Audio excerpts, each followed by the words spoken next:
Hello there guys and welcome back to the channel. So today New Nation is taking on NATH Essex Corp Alliance. I hadn't really heard about them and it is a bit of a mismatch according to Alliance War Strength. But there are also very good reasons why that match is happening. And obviously, we are the favorites going in the war, but number one, comparing the alliance sizes overall, they're basically the same as New Nation. I think New Nation has like 6 million extra total hero base rating. They are 111 million and we are 117. But obviously, that's not the most important thing here. The most important thing is the fact that they are actually right next to us when it comes on the leaderboard. And they are one of those alliances that we get pretty much every season due to matchmaking, where they start either at the very top of tier 1 or at the bottom of tier at the very top of tier 2 or at the bottom of tier 1, and they get very favorable good matchmaking where they can beat kind of like all the easier alliances and go on a win streak, and they end up quite high. I believe the first place alliance currently as well is a similar case, and we do definitely know of these cases every single season where just based on the matchmaking, a Plat 1 alliance manages to get in top 3 or close to top 3 for the halfway point of the season. And then towards the end of the season, when matchmaking does pit them up against the high tier alliances, they kind of get beat down a bit. So obviously, again, starting this war, New Nation is the favorite, and there's no ways around it. There's no point in pretending that it isn't. It is a bit more relaxed war for us, but in case of New Nation, we care for every single attack bonus because we are in competition. Because all of the New Nation, GT40, and Salty at the moment have identical records, and it's just the attack bonuses that separate all three of these alliances in order. So it's definitely very important not to give too many KOs. That's why it was quite frustrating that we actually died like 3 times relatively early on, and that was not great. But on the personal note, I do have very interesting war where I have like the best ever Archangel RNG, and also one of the most fun and coolest boss fights, and a little bit of a scare moment as well. So let's get to it. So this is not quite where we were meant to be. I will be using Diablo Red Skull yet again. Yes, Diablo is taking center stage. And this time around, it just so happened that I could do the rest of my fights with Archangel. And that, satisfies me greatly because doing fights with Archangel is just fun, easy, relatively stress-free.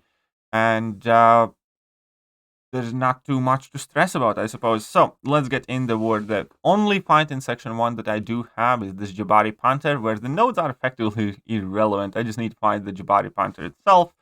As long as I do not corner Jabari Panther before I put up plenty of neurotoxins, he will not gain any armor up passives or anything, and yeah, the nodes will not do anything.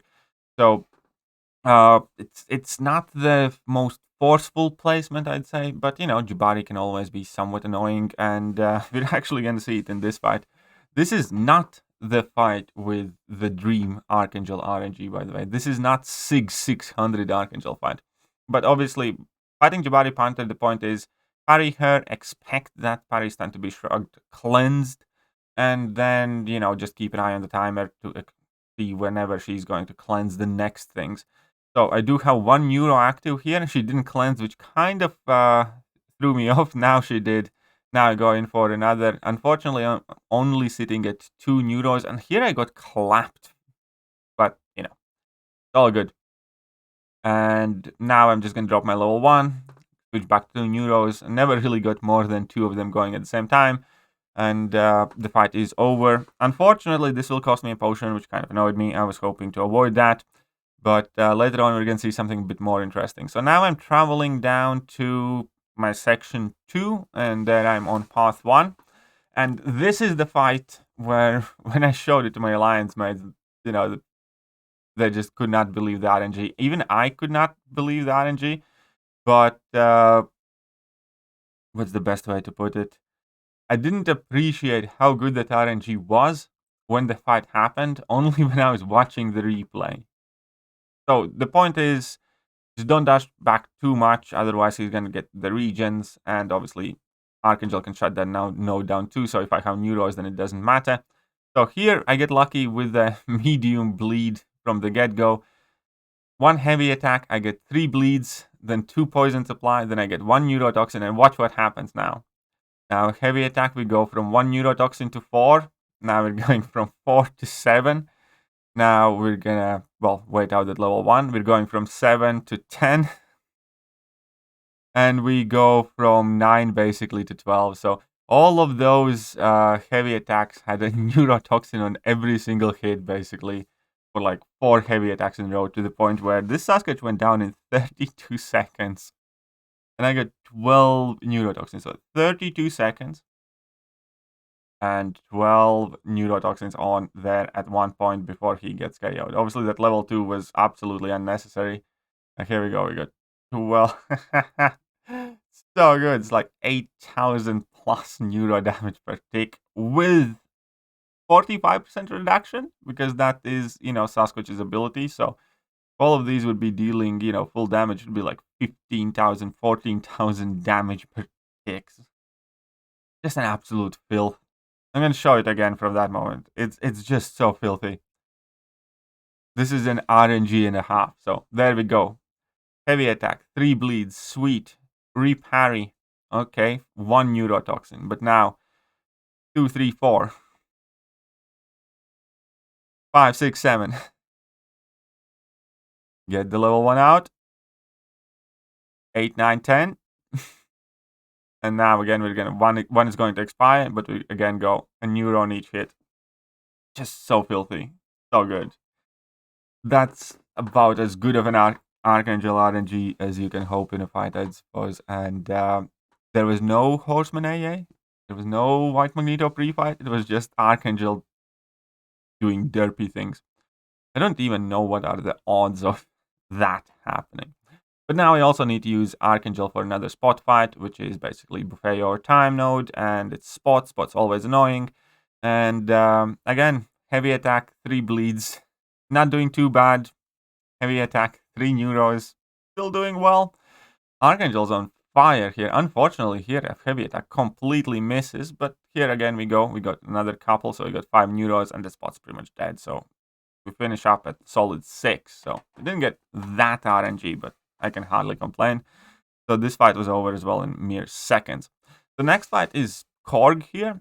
I don't think I have done Korg any time. I think I have done the Korg once, and it was a bit dodgy, but it should be fine. I do have a plan, and the only regret I have about this fight is because I thought, with the power gain and everything else, the way the nodes might work out, the fight might get a bit trippy, so I'm going to use my Invul boost. And then this season I have been burning through them. I'm going to start to spend units for them, I think.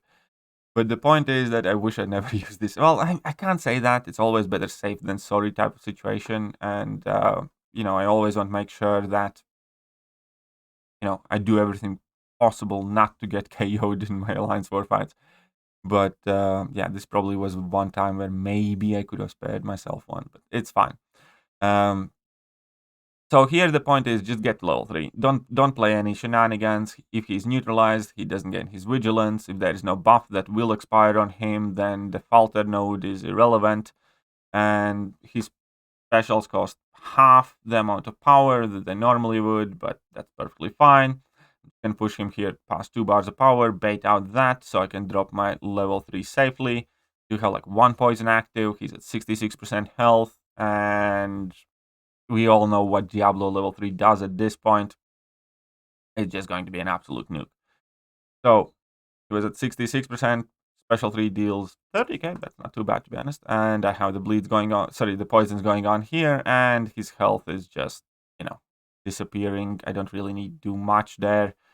Now he still has the 13, 14 poisons on, and that's 1 dead Korg, full perfect, nice, beautiful yellow bar. Then I needed to wait for my teammate to clear down the long shot. Unfortunately, my Indestructible 3 boost expired, and here is the situation where I typically use Indestructible 3 boost. Most of the time I don't need it, but this time I figured that Power Start 1 should pretty much solve the problem of Vision Arcus as well, because I can immediately throw the special attack, and I can get rid of his power gain charge, and then, there's nothing to be feared of in that fight.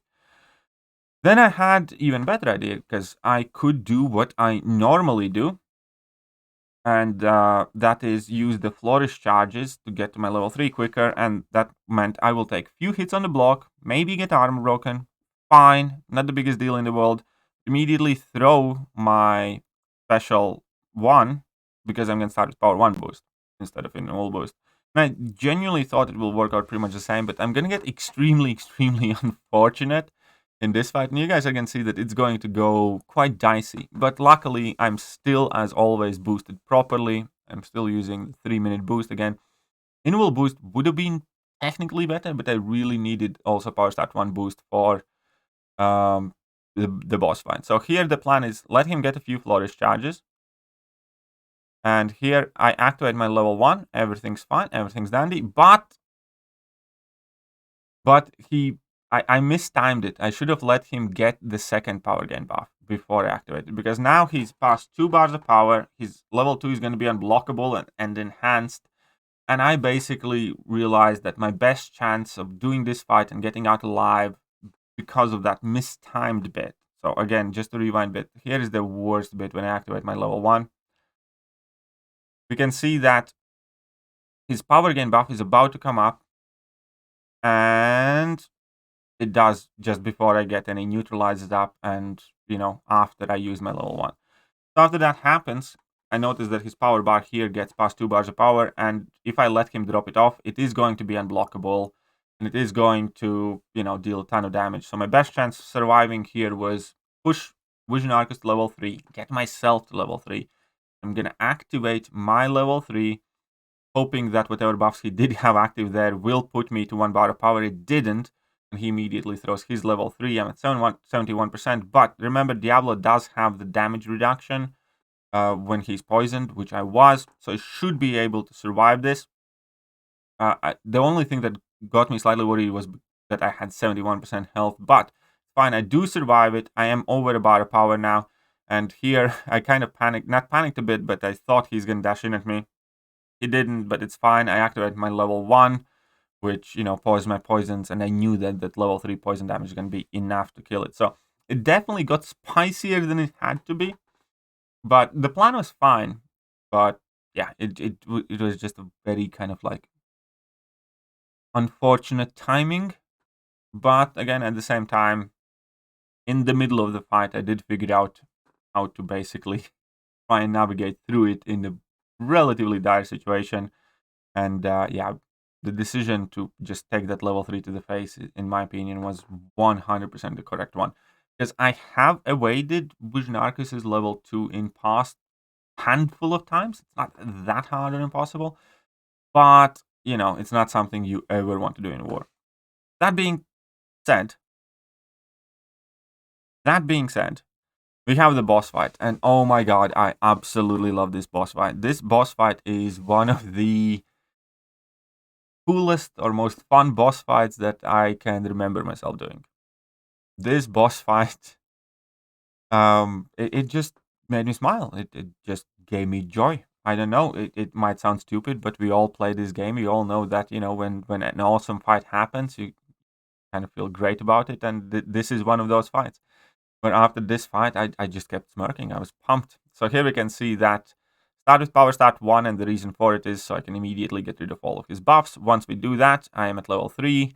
I do plan to throw my level 3, but I wanted to bait out level 1 first, so he gets some buffs. And because he has some buffs, means I will get some power back, which means I will be able to pause my poisons, and the fight should be going quite well. So here we go. I drop that level 3. And that level 3 starts putting in work on that gore. At this point, I am just going to, again, use my level 1 to pause everything. And I want him to use his level 1, which is to get more buffs, which I can, again, all nullify and get more power. And we can see that those 15 poisons are never expiring. And here, again, I'm baiting out his level 1. He's going to gain his buffs from this. I activate my level 2. He takes a ton of damage from that as well. And I'm back at like nearly 3 bars of power, and that's it. And that's the entire boss fight. And the boss fight lasted 1 minute and 3 seconds. So you can, again, after that level 3, it just went so perfectly throughout the entire thing. I feel that this is like, have a perfect fight plan, perfect assignment, perfect everything looks, AI cooperating with you. I didn't make any mistakes. This is about as smooth, as nice of a cheesy boss fight as you can have. Throw a level 1, get nearly 3 bars of power, block 1 hit, then just wait and bait out that level 1 so he gains more buffs and you have everything set up further, so you do not need to rush to try and pause those poisons. Now we're dropping the level 3. And after that level 3, again, it just works out so well, so perfect. He doesn't immediately throw it. Okay, it's fine, not a big deal. I just throw my level 1. No problem. Pause those poisons. Now he throws it. There's a whole bunch of buffs yet again. So I go and I throw my level 1 again. He's past 1 bar of power. Sweet. Perfect. He uses that. He gets more buffs, which, at this point he was already dead even if I didn't do anything. But throw that level 2 and another one for good measure. And that's it. That's a war boss done. Dusted. The entire 28 hits total. 1 minute and 3 seconds. And, if you take out special 3 animation, then even less than that. But obviously, the war is not technical. Well, I mean, like, we won it, basically.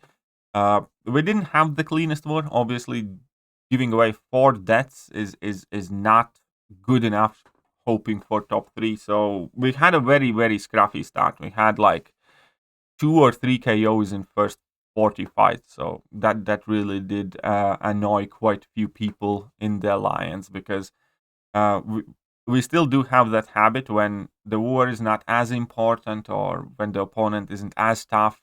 Some people do tend to take things lightly or not boost as hard, or I don't know what the thing, but it's just quite frustrating. At the same time, they did well. 12 death clear is not bad at all for Plat 1 Alliance, but at the moment, as I showed before, on leaderboard, they are right next to us. They are like 5th place globally, technically. So that is again why this matchup happened. Because, yeah, they just got very good matchmaking early on in the season. And again, that is not no fault to their own. It's just the way matchmaking works, absolutely. And they did do a good job clearing the defense, absolutely. So nothing to knock on those guys. Well played to them. Hope they, have good rest of the season. Even though, unfortunately, I do think that they will end up matching, quite tough opponents for a bit.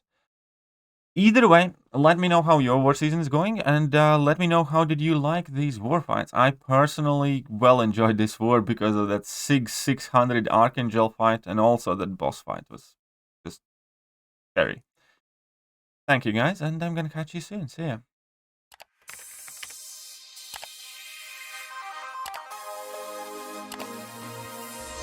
Hello there guys, and welcome back to the channel. So we have all the information about